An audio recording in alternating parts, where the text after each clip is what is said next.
What's going on, everybody? It's a beautiful Wednesday morning here in Florida. Today's video is going to be a little bit different. I wanted to talk about all the different selling platforms that you can use, whether you're a new seller or you're an existing seller and you're looking to branch out into different platforms. I'm going to talk about the pros and cons of the platforms. I have the most experience on eBay, Mercari, Amazon, and Facebook Marketplace, so I'll be able to tell you guys about those platforms, and then I'll mention some other platforms quickly that I don't know as much about, just so maybe you could do your research and see what fits you the best way. So this should be a helpful video for everybody, no matter where you're at in your reselling journey. So let's start with eBay, my number one platform. I make the most money on eBay.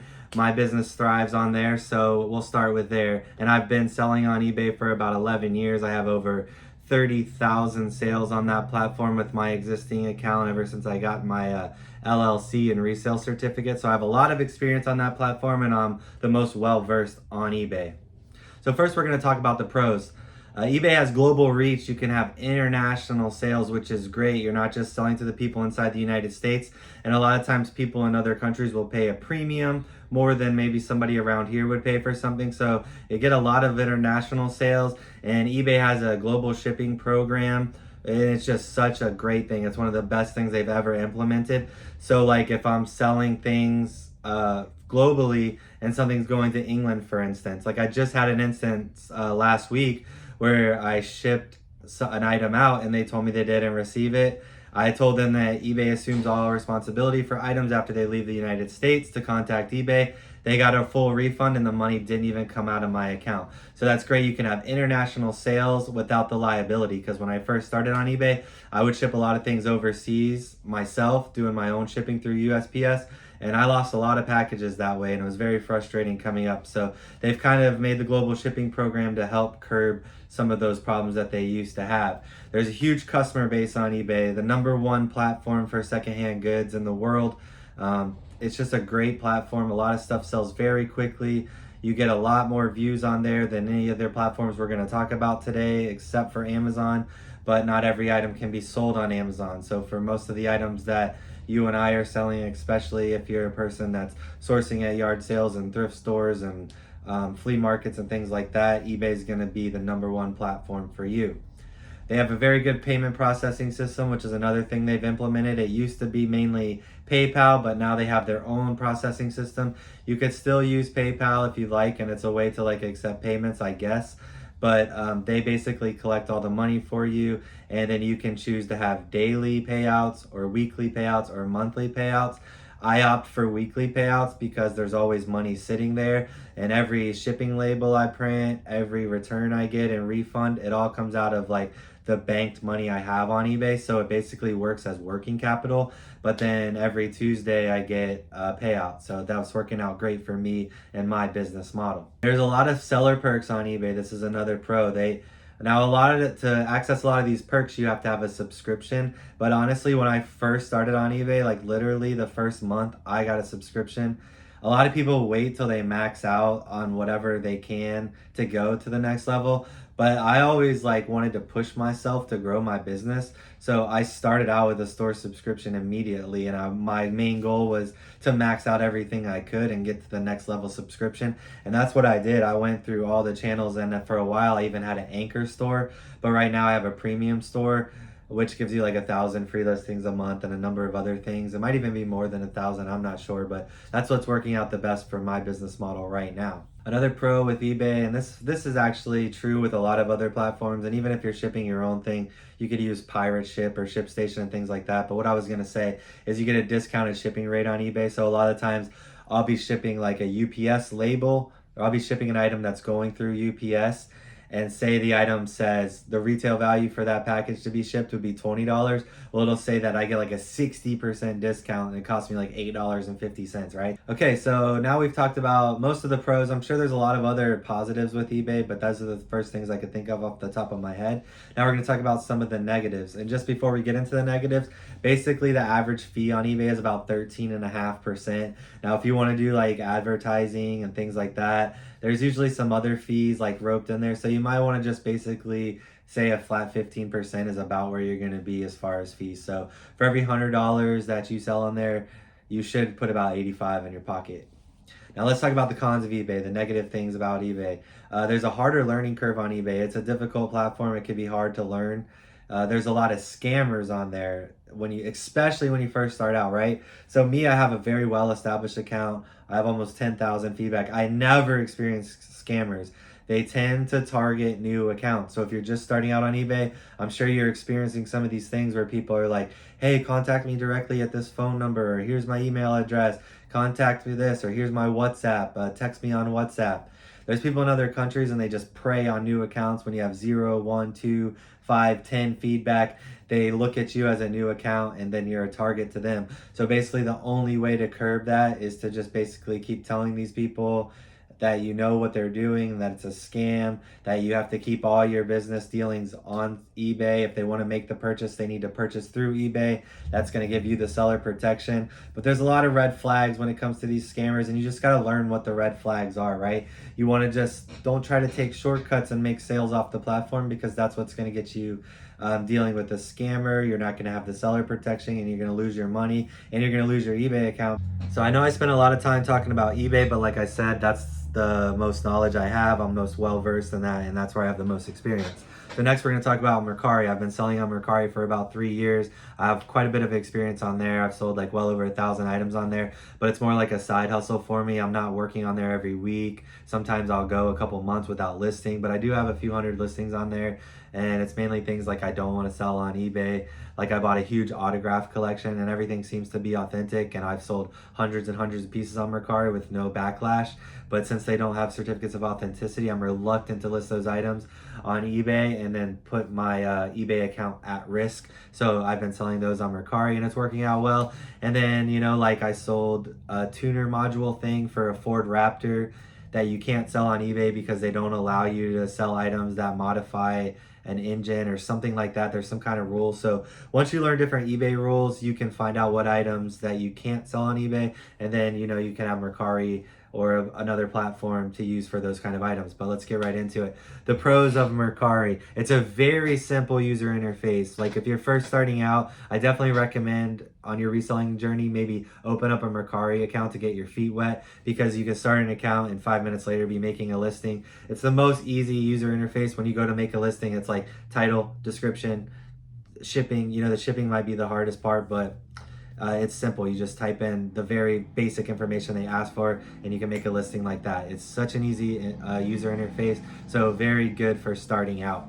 There's a good customer base on there, nothing like eBay. You're not going to have the same kind of traffic or sales that you would on eBay, but there's definitely a good customer base, and if you're listing actively on there, you will generate quite a few sales, as long as you're pricing your items right and getting good items that have good resale value. Returns are exceptionally rare. Like I said, I've sold over 1,000 items on there, and I honestly think I've had maybe like 1 or 2 returns. And for every 1,000 items I sell on eBay, I'll probably have 10 returns, 12 returns. So it's very more prominent on eBay to deal with returns.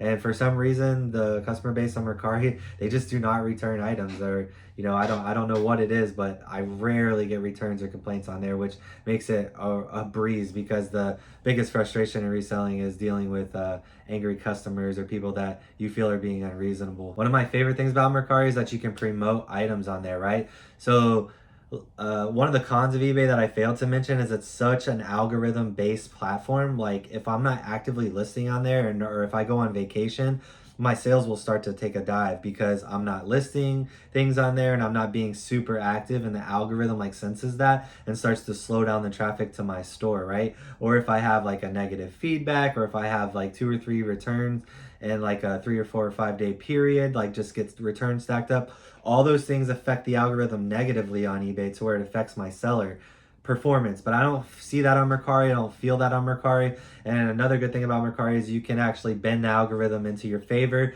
by using the promotion tools. You can promote 10 items a day.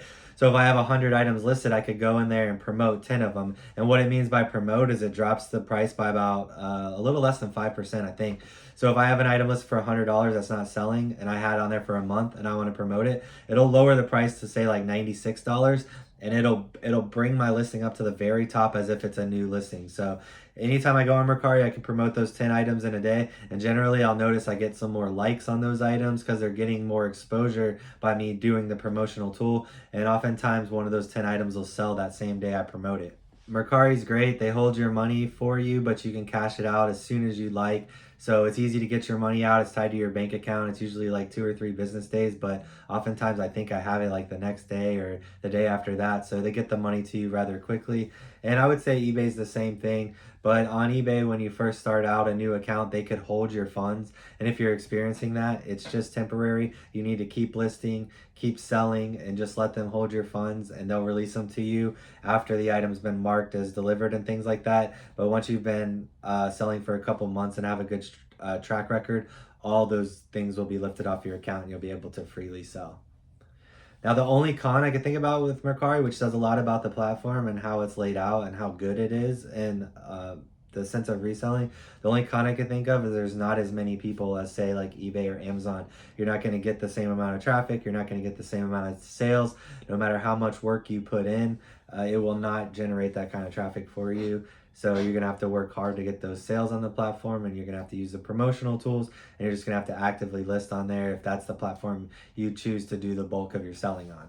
All right, the next thing we're going to talk about is Facebook Marketplace. Facebook Marketplace is obviously great for local sales, larger items, like say you want to sell an office chair, you want to sell an entertainment center, you buy a storage unit and you get some furniture. This is what I use to liquidate all those large items that I wouldn't even think about packaging or shipping, or they're just not feasible to do that. And the best thing is you're getting local sales. You can place it on there. People will come to you, pick it up. There's no fees. They're paying you straight cash. So there's obviously a lot of perks to Facebook Marketplace. Another good thing is like they do offer shipping on there. So if you wanted to use it more like an eBay or Mercari kind of platform, you could. And I think one of the best things about selling on Facebook Marketplace is networking, right? So if somebody on there is selling, say, a video game system, and then you go meet them, you can ask them what else they have, and they might have a whole garage full of stuff they're looking to get rid of, or they might have a storage unit they're tired of paying the bill on. So you buy this one thing, and then it leads into this bigger thing where you can get a number of items from them,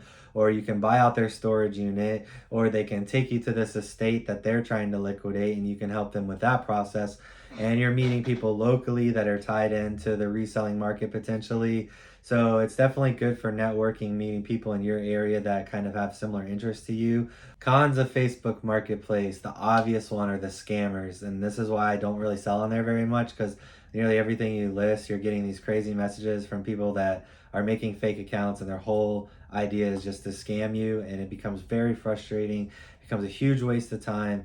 So that's the main reason I try to avoid that platform. But like I said, with some of those larger items, it's worth just going through the motions and getting it sold. Meeting strangers is kind of sketchy, especially if you're a woman. So you want to be really careful about who you're talking to. You want to kind of look at their Facebook profile, make sure they're legit. You don't want to meet people in a place where you could get robbed or taken advantage of. Or if you're selling, say like a Louis Vuitton purse, you don't want to meet in the back of the store parking lot where some guy can be like, oh yeah, let me check it out, and then jump in his car and speed off. All those things do happen. People get robbed and taken advantage of in those situations. So the best bet is to if you're a woman, especially, like, bring your husband with you so you're more comfortable, or meet in a very public place like a police station or a place where you feel safe and you don't feel like that you could be taken advantage of. A couple more cons of Facebook Marketplace. There's a lot of flaky buyers that will ask you a ton of questions. You'll answer all the questions. You'll go through the motions. They'll ask you to hold the item. You might even hold it for a day or two, and then you will never hear from that person again. So that's the most frustrating part. You got to deal with all the scammers that are messaging you. You got to deal with all the tire kickers that are asking you a bunch of questions and never come through. And then all the flaky people who say they're going to buy, they say they want the item, and then when the time comes, I've even had instances where I've gone to a parking lot to meet somebody, and then I start messaging them and they won't respond. So it's like, they told me they'd be somewhere at a certain place. They say they want the item for X amount of dollars. We plan a place to meet. We go through all the motions to make the deal, and then they don't show up and they never answer again. The last platform we're going to talk about in kind of detail is Amazon. I sold on Amazon for several years. I try to do private labeling. I've bought truckloads and things like that where I could scan the barcodes, put the items on Amazon. It's a great platform to use, especially because There's been like certain items where I look on eBay and I could sell it for like 50 bucks, but then I look on Amazon and it's like $130. And the listing is so easy. Like I have this thing plugged into my computer here on my platform. And if and say this box was an Amazon item right here and it had a barcode, I could simply scan the barcode. The item's gonna come up on my screen and I can just put in the quantity I have and then boom, it's listed. Like if you have items with barcodes, you can make a listing in literally 15 or 20 seconds, right? So it's a great platform for things like that. So I like to check and see what the item's selling for on there sometimes, but it's hard to juggle all these different platforms, I know. But and then when I mentioned private labeling, that's where I bought stuff from China, made my own brand, kind of branded it, and then started selling these items. Like one item, for instance, that I don't sell anymore was those gel ball blasters. When they first came out a couple years ago, you couldn't find them in stores like Walmart and all that. Like you see them everywhere now. So we kind of got in when they were like up and coming popular, but they weren't in every single store. So we were selling them pretty good, and we could get them bought and shipped and landed, which means we could get them to our doorstep with shipping and everything included for $11 a unit. And we were selling 2-packs. So we paid $22 for the 2-pack. We were selling the 2-pack for $59.99 on Amazon. I think we were netting like $42 because their fee structure is very high, more than the other platforms. But the problem with Amazon is you have to pay exorbitant amounts of advertising costs. We could not have sold those gel blasters without paying ad costs. It's pay-per-click advertising. So we're paying like 25, 50, 60 cents for every time somebody clicks on the listing, and that adds up, believe me.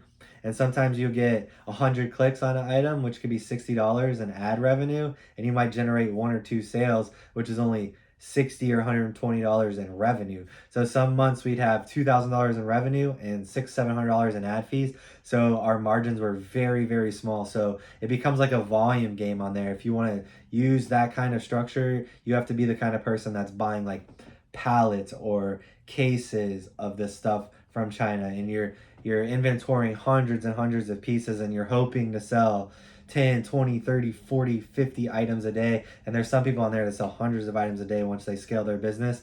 But you know, if you're selling hundreds of items a day and you're making $5 an item, now you're making thousands of dollars a day. So you can really scale a business on there, but it's a really steep learning curve. Learning how to do the advertising properly will make your head spin. I spent countless hours watching YouTube videos and trying to understand the different ways to use their pay-per-click advertising. And a lot of times I would do well, and then other items we launched would do not so well. It's hard to judge the market. The markets are forever changing. And then like if I'm looking at a market in January, for me to talk to the people in China, get them to like do the things to my specifications, add my branding to the packaging, it might be March or April before I launch a product, right? So I did all my product research in January, and now it's March or April when I'm launching the product. Well, now the market's changed. 3 or 4 months later, an entire market can change substantially. You can have a lot more barriers to entry. You can have a lot more competition. There might be 100 sellers if I get in early in January, but by the time my product launches in April, there could be 400 sellers because now people are realizing this is a hot item and everybody's jumping on, right? So now this could drive down the price because you have more competition, which is going to drive the price down. It's just a huge, huge game of like trying to figure out the sweet spot of what to buy. And I mean, I could go on and on about how difficult the process is on Amazon. So it does become very, very hard. And I feel like it's really hard to do if you're juggling these other platforms like me. Like I feel like some of my struggles were because if I could have dove in Amazon and spent my 40 hours a week just on there, I could be uber successful. But I just love eBay, and I've built such a good business on there, and I just love going and sourcing and finding secondhand goods and networking and meeting people. And I've got to the point where I find such good stuff that I feel like it's better for me to just spend my time and efforts doing the things I'm doing now. So now that we've touched on all the platforms that I'm very knowledgeable about, I can't really tell you much more about other platforms, but I kind of did a quick internet search to see like other platforms. So there's Shopify, which you can kind of make your own site. So like if I had those gel ball blasters, for instance, I could have made my own Shopify store and been selling them on there. But there again, you have to get your own store, do your own marketing, drive your own traffic, which that's a really tall task. And there again, you'd have to spend a lot of time growing something like that. There's Depop, which I think is kind of like for clothes and things like that. StockX, if you're in like a sneaker selling niche, you might want to look into StockX, because I know like for like Jordans that I might sell on eBay for $120, you might be able to get like $150 on StockX or something like that, because you're all niched down into that app and people go there strictly for those shoes. They know that they're authentic, so it's a very, very good platform if you're just selling high-end sneakers. Poshmark, if you're into selling clothes and accessories and things like that, Poshmark has a really good following for that, if that's your deal. There's Instagram sales. If you have a good Instagram following, you could generate sales on there. I don't spend a lot of time on Instagram, so I don't know how it works. I can't really tell you anything about it, but I know that there's a way to set up selling your products on Instagram. There's also a site called The Real Real, where people sell like authentic handbags and high-end stuff like that, really good high-end brand name stuff.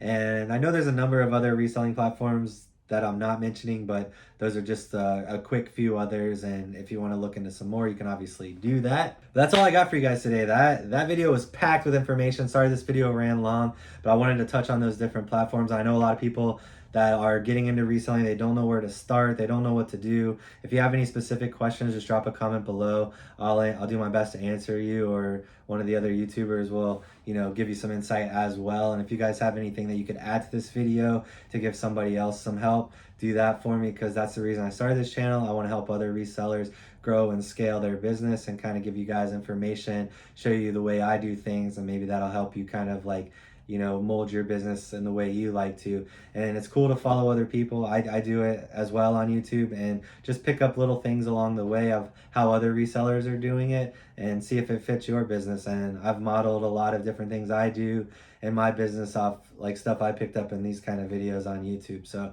thanks for watching. I appreciate it. If you like these kind of videos, subscribe. This is basically what I do. A lot of times I go out sourcing, and then I'll show you guys the kind of stuff I got. I do like what sold videos, show you guys stuff I'm selling. But if you've been following me for a while, you know all this.